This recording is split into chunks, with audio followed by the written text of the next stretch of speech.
नमस्कार, आप सभी का बहुत बहुत स्वागत है। दोस्तों, आप देख सकते हैं कि कभी ना भरने वाला सेप्टिक टैंक इस तरीके से बनाया जाता है।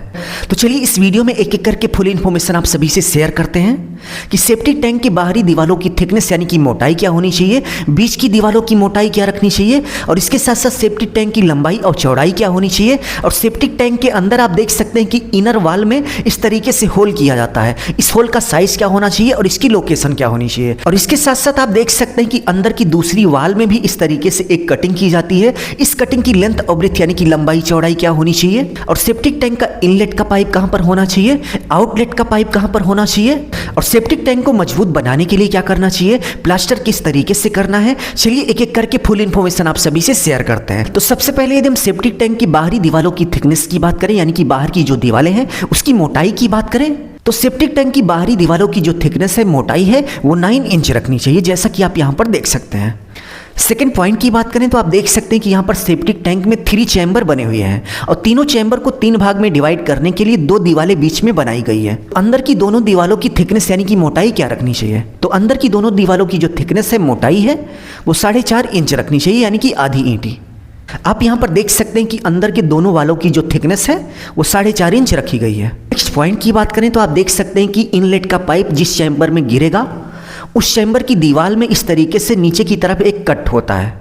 तो इस कट की लंबाई चौड़ाई क्या होनी चाहिए और इसकी सही लोकेशन क्या है। तो इस कट की यदि हम लंबाई चौड़ाई की बात करें तो इसकी जो लेंथ है वो 1.5 फीट रखनी चाहिए और इसकी जो हाइट है वो भी 1.5 फीट रखनी चाहिए, यानी कि 1.5 फीट बाई 1.5 फीट का ये कट होना चाहिए।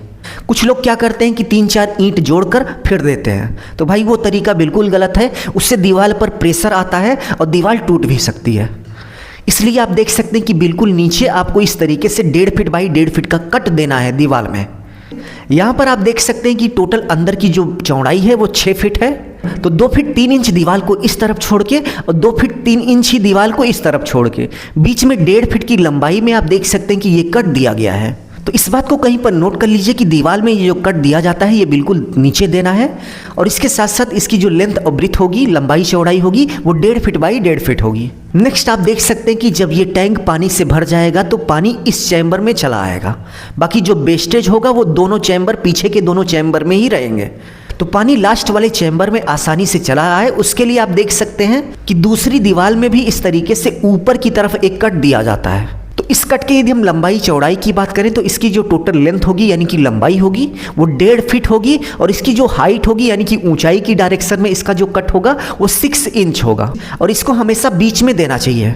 यदि आप किनारे देंगे तो बहुत सारा वेस्टेज जो है तीसरे वाले चैम्बर में भी चला जाएगा, यानी कि जहां से पानी निकलना है आउटलेट वाले चैम्बर में चला जाएगा। नेक्स्ट यदि हम सेप्टिक टैंक की लंबाई और चौड़ाई की बात करें तो इस सेप्टिक टैंक की जो लंबाई है वो 11 फीट 3 इंच है और चौड़ाई की बात करें तो चौड़ाई 7.5 फीट है, यानी कि 7.5 फीट है, जिसमें चारों तरफ सभी दीवारें बनने के बाद और बीच की जो दीवारें हैं वो भी बनने के बाद यहाँ पर जितने भी चैम्बर है प्रत्येक चैम्बर का जो साइज है वो 3 फीट बाई 6 फीट है, प्रत्येक चैम्बर का साइज।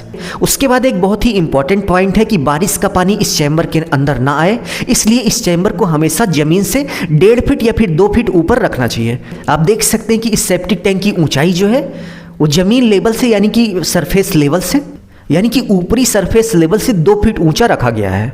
तो इसी तरीके से आप 2 फीट या फिर 1.5 फीट ऊंचा ही रखेंगे जिससे बारिश का पानी सेप्टिक टैंक के अंदर ना जाए। नेक्स्ट पॉइंट की बात करें तो आप देख सकते हैं कि कुछ इस तरीके से सेप्टिक टैंक में इनलेट और आउटलेट का पाइप लगाया जाता है। यदि हम इनलेट पाइप की बात करें तो ये सीधा आपके कमोड से जुड़ा होता है। कमोड से जो भी वेस्टेज मटेरियल होता है इसी इनलेट पाइप के माध्यम से टैंक में आता है।